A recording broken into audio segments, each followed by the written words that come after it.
सकाळु सकाळु आम कुआड़े चलू जानापी भिड़ को एंड पर्यंत देखापी पड़ो। तो ये देखु गुनू आ पापा दिजन जाक कथा होती तो भितर चली बहुत भल कथबार्ता कौन सब कहूँ पापा शुणुंट तो पापा भी आमको बस बस दे पलैले।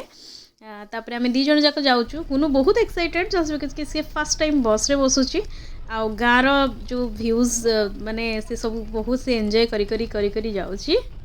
इतनी भितर आम गाँव में पहुँची जाइलु आमको रिसीव करने बापा आसी बापा माने मो ससुर।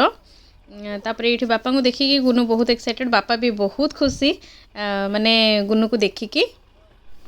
तापर ये बापा ताकू गुनू को लेकिन गाड़ी में बसले तो बैगटा बोधे किसी अकवर्ड करता बापा कहते कि बैगटा खोली दे।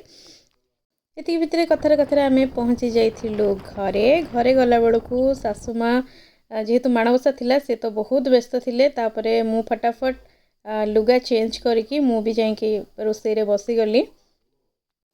ये मो सान जा आ मु दीज जाक मिसिकी आम ये माने काकरा पिठा तैयारी करूँ भोग पाई। तापर ये गुनू आसिक गोटे कौन डिस्टर्ब करूला तो कैमेरा पकई तो मुँह को सी सीधा दौड़ी। ये पूजा पूजी सब सरीगला आम बसिक खाइलु बरा आउ डालमा।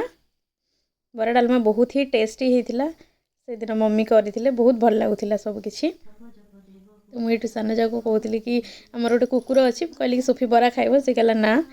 तापर मत बहुत जोर से टायर्ड लगुला और निद लगुला मुझे सान जाक कहली तू टे फास्ट लक्ष्मी पुराण टे पढ़ीदे तापर अधारू मु पढ़ी। तो ये आम गुनूर मोर बसिकी से सान जा पाखे लक्ष्मी पुराण शुणिलु ये समय पर तापर मु जाकि बाकी जहाँ से रेस्ट छाड़ी तार भी किसी जेहेतु ऑफिस वर्क से भी जॉब होल्डर तो तार किसी ऑफिस वर्क थिला तो सी ऑफिस काम करूला और बाकी जहाँ लक्ष्मी पुराण थिला लास्ट रे पढ़ीदेली। ये वीडियो एतिक एंड है देखा नेक्स्ट वीडियो रे बाय बाय टाटा।